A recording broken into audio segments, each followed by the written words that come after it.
ओम शांति। 21 नवंबर 2023। प्रातः मुरली ओम शांति। बाप दादा मधुबन।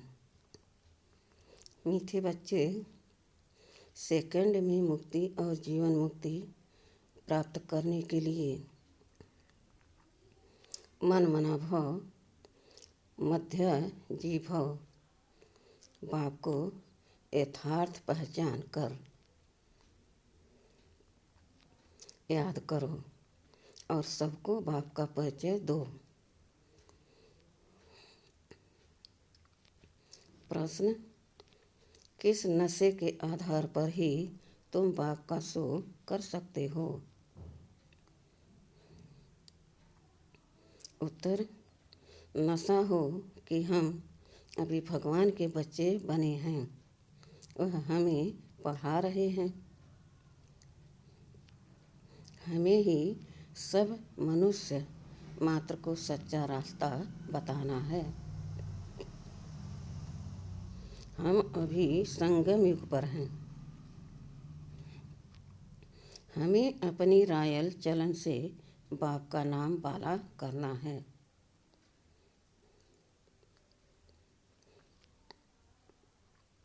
बाप और श्री कृष्ण की महिमा सबको सुनानी है।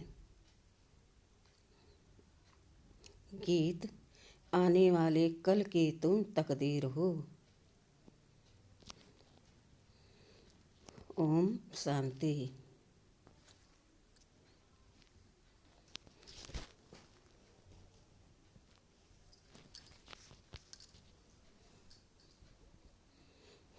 यह गीत तो गाए हुए हैं,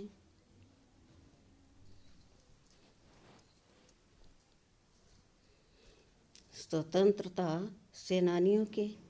बाकी दुनिया की तकदीर किसको कहा जाता है?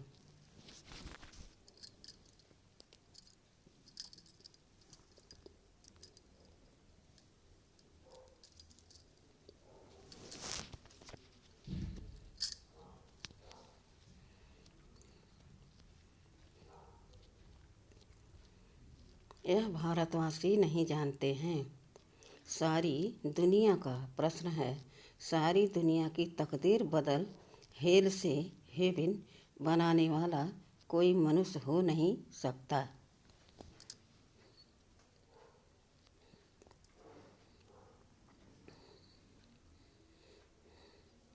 अगर श्री कृष्ण के लिए कहें तो उनको गाली कोई दे न सके।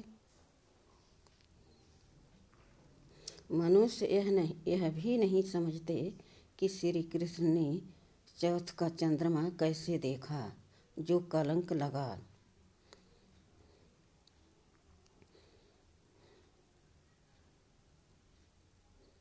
कलंक वास्तव में न श्री कृष्ण को लगते हैं, न गीता के भगवान को लगते हैं। कलंक लगते हैं ब्रह्मा को। श्री कृष्ण को कलंक लगाए भी हैं तो भगाने के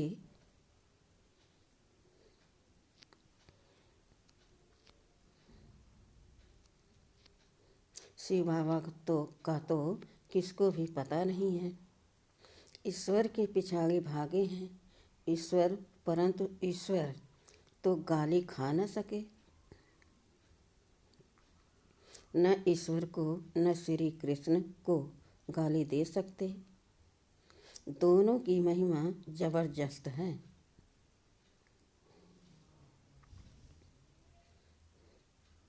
श्री कृष्ण की भी महिमा नंबर 1 है। लक्ष्मी नारायण की इतनी महिमा नहीं है,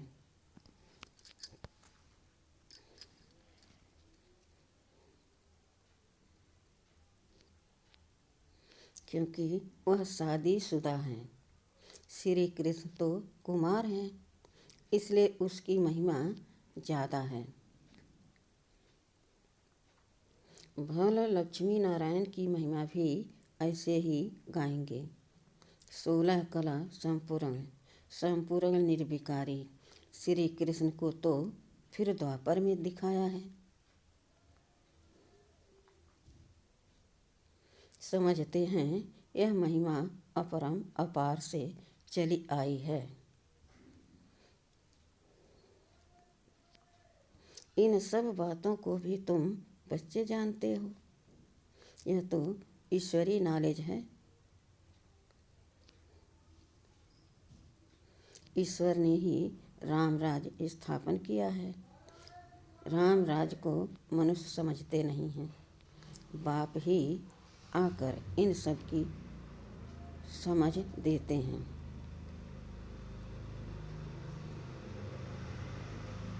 सारा मदार कौरव और पांडवों की लड़ाई तो लगी ही।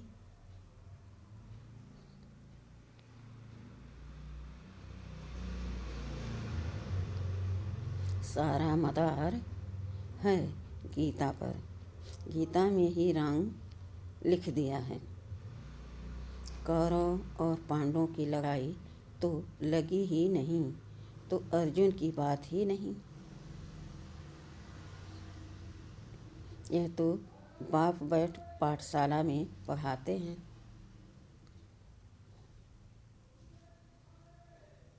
पाठशाला युद्ध के मैदान में थोड़े ही होगी। हाँ, यह माया रावण से युद्ध है। उन पर जीत पानी है। माया जीते जगत जीत बनना है। परंतु इन बातों को जरा भी समझ नहीं सकते। ड्रामा में नूंद ही ऐसी है।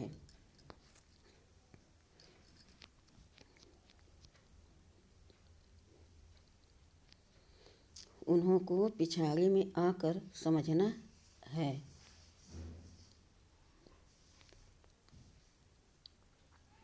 और तुम बच्चे ही समझा सकते हो। भीष्म पितामह आदि को हिंसक बाण आदि मारने की बात ही नहीं है।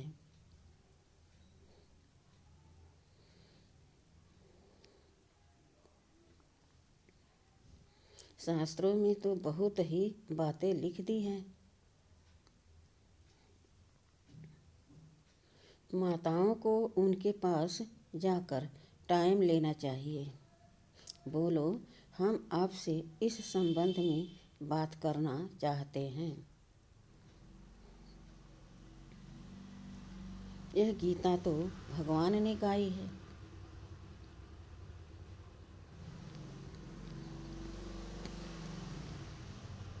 भगवान की महिमा है। श्री कृष्ण तो अलग हैं। हमको तो इस बात में संशय आता है।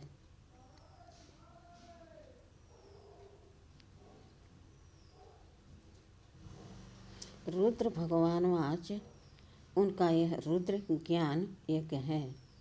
यह निराकार परमपिता परमात्मा का ज्ञान यज्ञ है।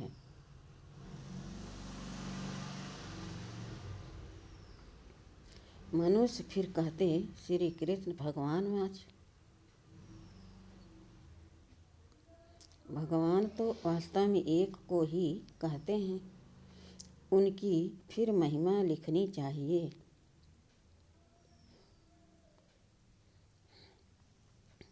श्री कृष्ण की महिमा यह है। अब दोनों में गीता का भगवान कौन है? गीता में लिखा हुआ है सहज राजयोग। बाप कहते हैं कि बेहद का संन्यास करो। देह सहित देह के सर्व संबंध छोड़ अपने को आत्मा समझो।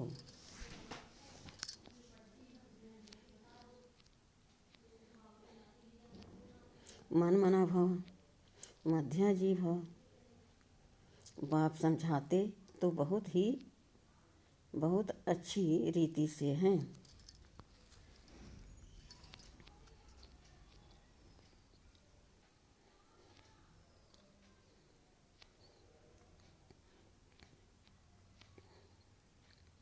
गीता में है श्रीमद् भगवान वाच। श्री अर्थात श्रेष्ठ तो परमपिता परमात्मा शिव को ही कहेंगे। श्री कृष्ण तो दैवी गुण वाला मनुष्य है। गीता का भगवान तो शिव है।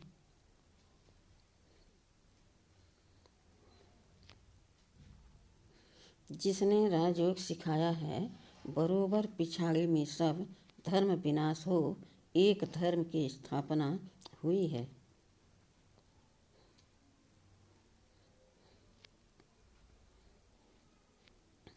सतयुग में एक ही आदि सनातन देवी देवता धर्म था। वह श्री कृष्ण ने नहीं, परंतु भगवान ने स्थापन किया।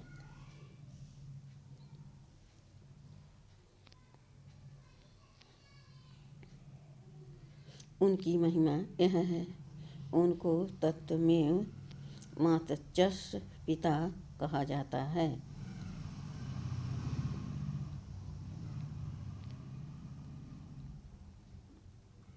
श्री कृष्ण को तो नहीं कहेंगे, तुम्हें सत्य बाप का परिचय देना है।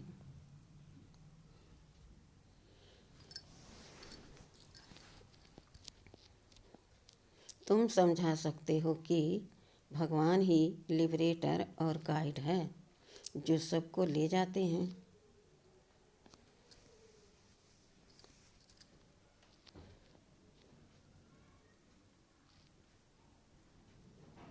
मच्छरों सदृश सबको ले जाना, यह तो शिव का काम है।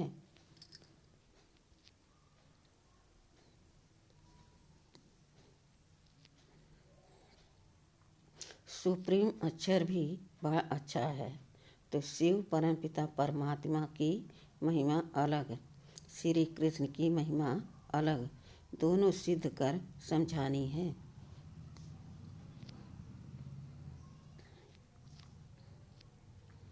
शिव तो जन्म मरण में आने वाला नहीं है, वह पतित पावन है। श्री कृष्ण तो पूरे 84 जन्म लेते हैं। अब परमात्मा किसको कहा जाए, यह भी लिखना चाहिए। बेहद के बाप को न जानने के कारण ही आर्फन दुखी हुए हैं।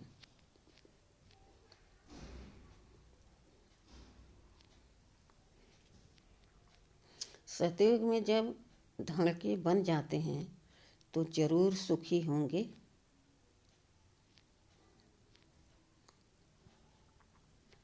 ऐसे स्पष्ट अक्षर होने चाहिए। बाप कहते हैं, मुझे याद करो और बरसा लो, सेकंड में जीवन मुक्ति। अभी भी शिव बाबा ऐसे कहते हैं।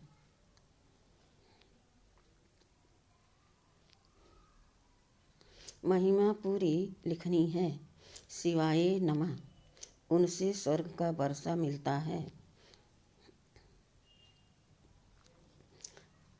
इस सृष्टि चक्र को समझने से तुम स्वर्गवासी बन जाएंगे।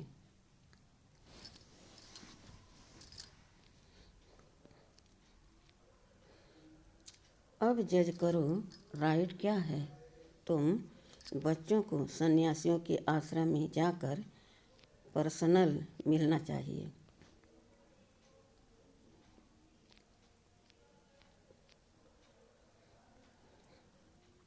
सभा में तो उन्हों को बहुत घमंड रहता है।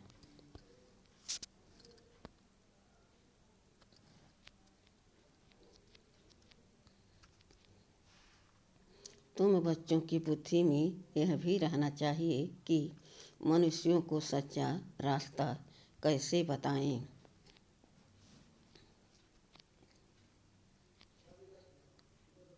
भगवान वाच, मैं इन साधुओं आदि का भी उद्धार करता हूँ।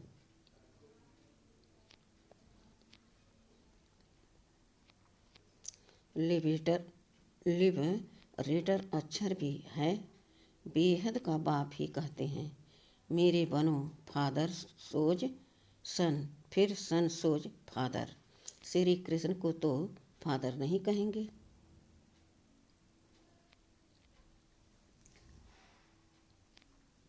गॉड फादर के सब बच्चे हो सकते हैं, मनुष्य मात्र के तो सब बच्चे हो न सके।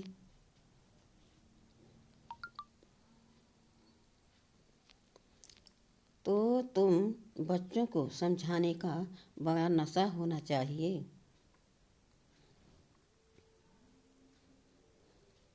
बेहद के बाप के हम बच्चे हैं, राजा के बच्चे राजकुमार की।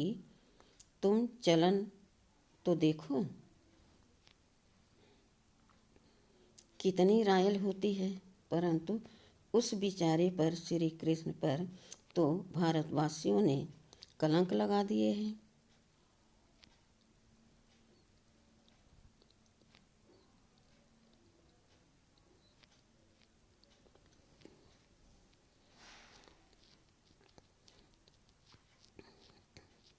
कहेंगे भारतवासी तो तुम भी हो।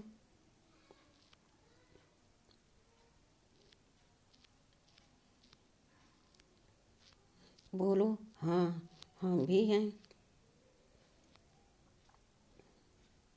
परंतु हम अभी संगम पर हैं।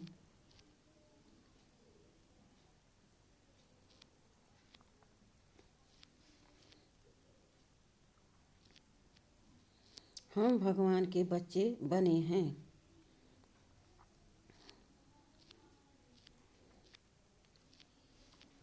और उनसे पढ़ रहे हैं। भगवान मैं आज तुमको राजयोग सिखलाता हूँ।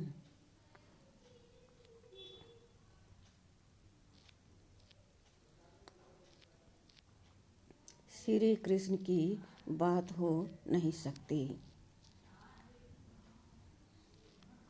आगे चलकर समझते जाएंगे। राजा जनक ने भी इशारे से समझा है, इशारे से समझा है ना।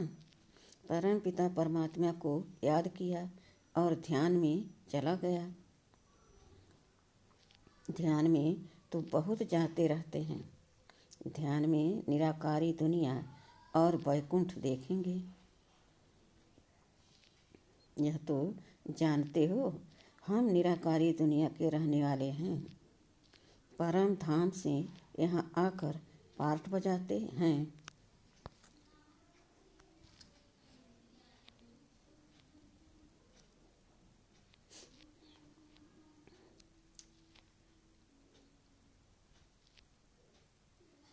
विनाश भी सामने खड़ा है। साइंस वाले मून के ऊपर जाने लिए माथा मारते रहते हैं। यह है अति साइंस के घमंड में जाना।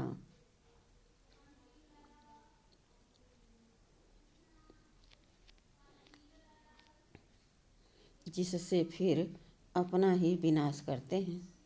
बाकी मून आदि में कुछ है नहीं। बातें तो बड़ी अच्छी है, सिर्फ समझाने की युक्ति चाहिए।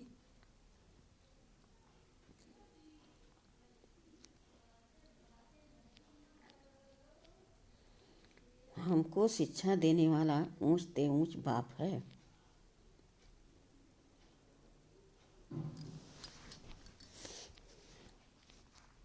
वह तुम्हारा भी बाप है। उनकी महिमा अलग, श्री कृष्ण की महिमा अलग है। रुद्र अविनाशी ज्ञान यज्ञ है, जिसमें सब आहुति पड़नी है। पॉइंट्स बहुत अच्छी है, परंतु शायद अभी देरी है।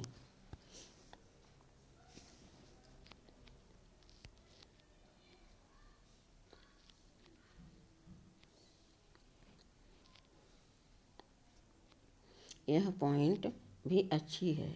एक है रूहानी यात्रा, दूसरी है जिस्मानी यात्रा। बाप कहते हैं कि मुझे याद करो तो अंतमति सुगति हो जाएगी।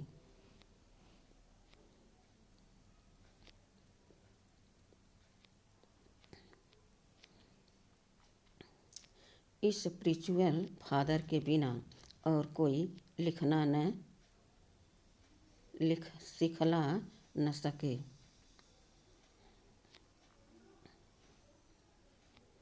सच्चे बाप के बिना कोई सिखला न सके। ऐसी ऐसी पॉइंट लिखनी चाहिए। मन मना भव मध्याजी भव। यह है मुक्ति, जीवन मुक्ति की यात्रा।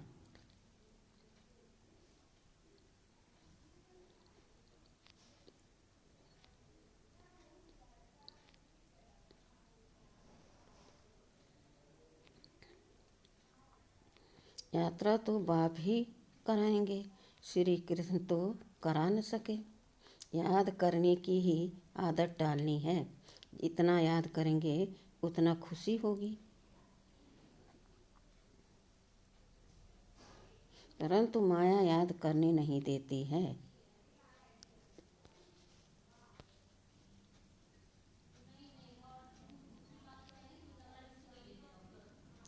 अच्छा,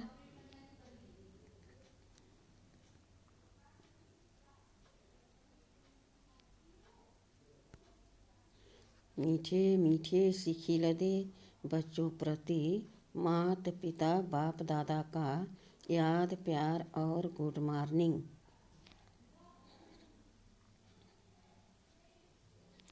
सर्विस तो सब करते हैं, परंतु ऊंच और नीच देना परंतु ऊंच और नीच सर्विस तो है ना। किसको बाप का परिचय देना है, बहुत सहज। अच्छा, रूहानी बाप की रूहानी बच्चों को नमस्ते।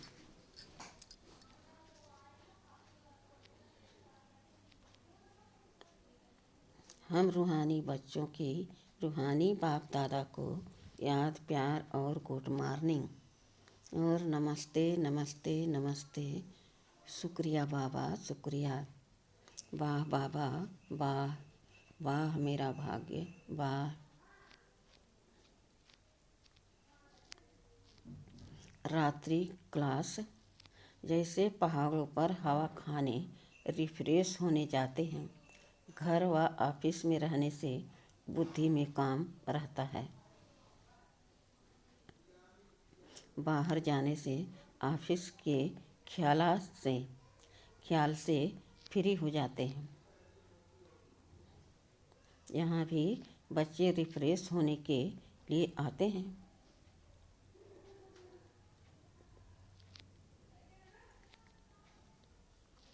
आधा कल्प भक्ति करते करते थक गए हैं।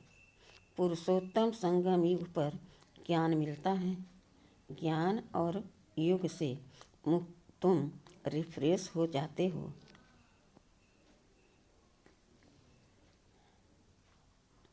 तुम जानते हो अभी पुरानी दुनिया विनाश होती है, नई दुनिया स्थापन होती है। प्रलय तो होती नहीं। वो लोग समझते हैं दुनिया एकदम खत्म हो जाती है,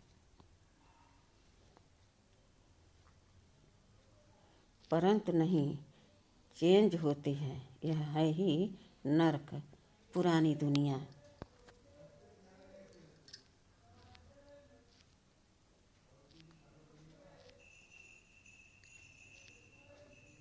नई दुनिया और पुरानी दुनिया क्या होती है, यह भी तुम जानते हो। तुमको डिटेल में समझाया गया है।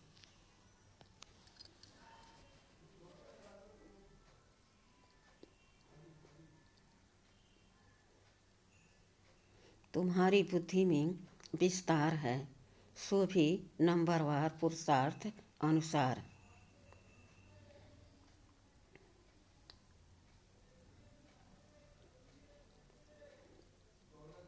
समझाने में भी बहुत रिफाइनेंस चाहिए। किसी को ऐसा समझाओ जो झट बुद्धि में बैठ जाए।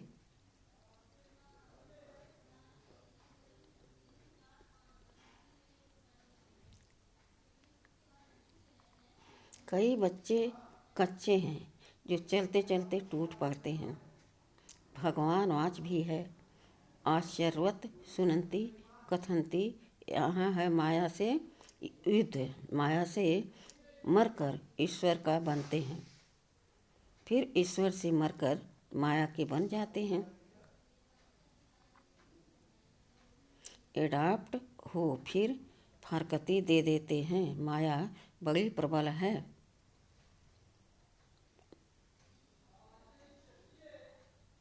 बहुतों को तूफान में लाती है। बच्चे भी समझते हैं हार जीत होती है। यह खेल ही हार जीत का है।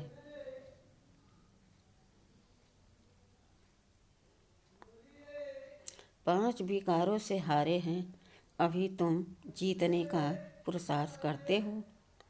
आखिरन जीत तुम्हारी है।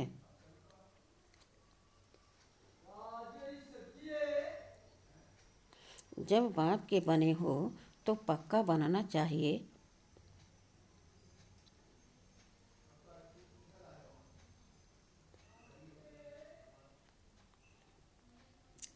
तुम देखते हो माया कितने टिप टेम्पटेशन देती है। कई बार ध्यान दीदार में जाने से भी खेल खलास हो जाता है।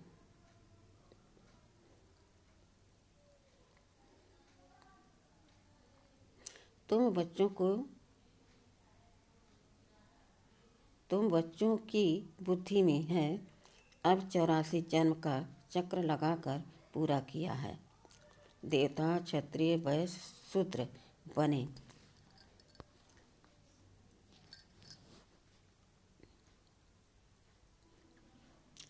अभी शूद्र से ब्राह्मण बने हैं। यह भूलना नहीं है। अगर यह भी भूलते हो तो पांव पीछे हट जाते हैं।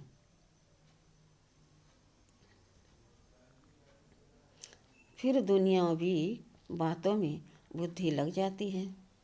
मुरली आदि भी याद नहीं रहती।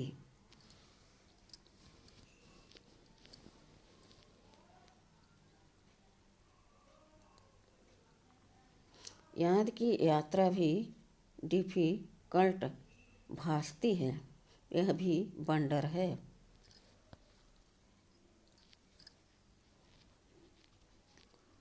कई बच्चों को बैज लगाने में भी लज्जा आती है।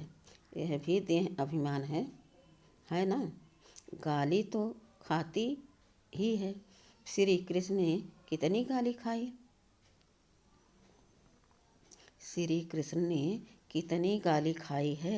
सबसे जास्ती गाली खाई है शिव ने।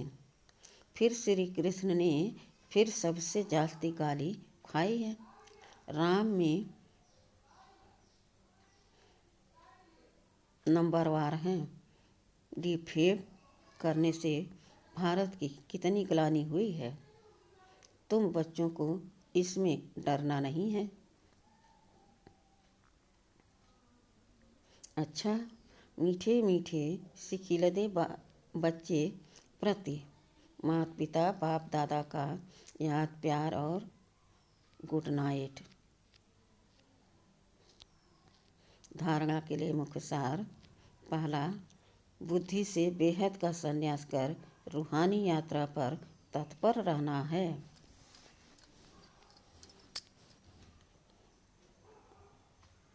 याद में रहने की आदत डालनी है। दूसरा, फादर सोच सन, सन सोच फादर, सभी को बाप का सत्य परिचय देना है। सेकंड में जीवन मुक्ति का रास्ता बताना है।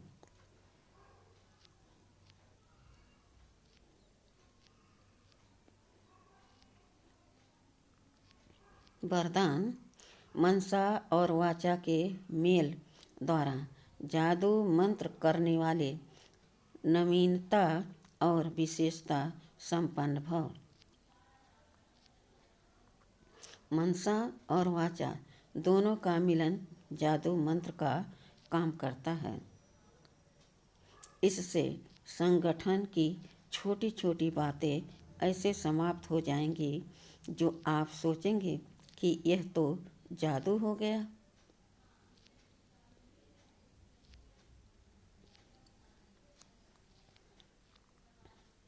मनसा शुभ भावना व शुभ दुआएं देने में बिजी हो तो मन की हलचल समाप्त हो जाएगी। पुरुषार्थ से कभी दिल शिकस्त नहीं होंगे, संगठन में कभी घबराएंगे नहीं।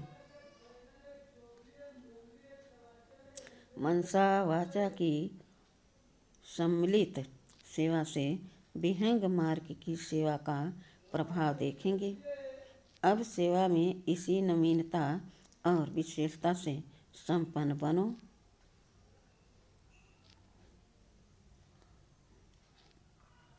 तो 9 लाख प्रजा सहज तैयार हो जाएगी।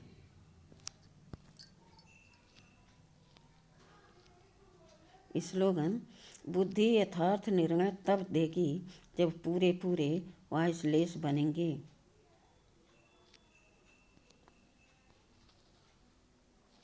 मातेश्वरी जी के मधुर महावाक्य: कलयुगी असार संसार से सतयुगी सार वाली दुनिया में ले चलना किसका काम है?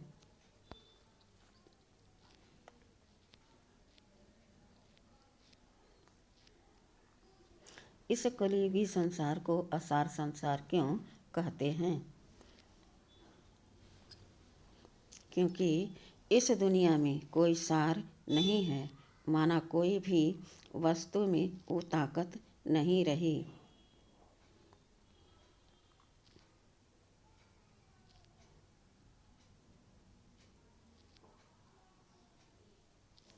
अर्थात सुख शांति पवित्रता नहीं है। जो इस सृष्टि पर कोई समय सुख शांति पवित्रता थी, अब वो ताकत नहीं है।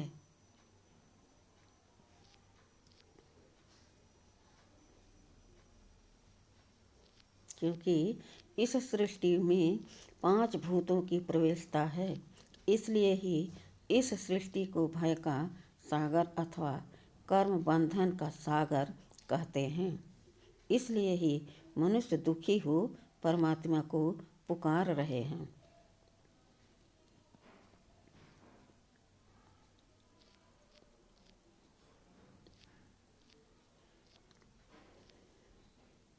परमात्मा हमको भव सागर से पार करो, इससे सिद्ध है कि जरूर कोई अभय अर्थात निर्भयता का भी संसार है,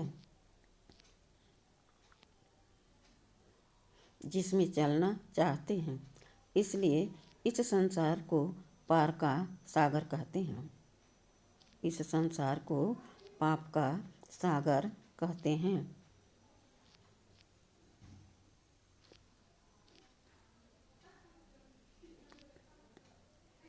जिससे पार कर पुण्य आत्मा वाली दुनिया में चलना चाहते हैं। तो दुनियाएं 2 हैं, एक सतयुगी सार वाली दुनिया, दूसरी है कलयुगी असार की दुनिया। दोनों दुनियाएं इस सृष्टि पर होती हैं। अच्छा, ओम शांति।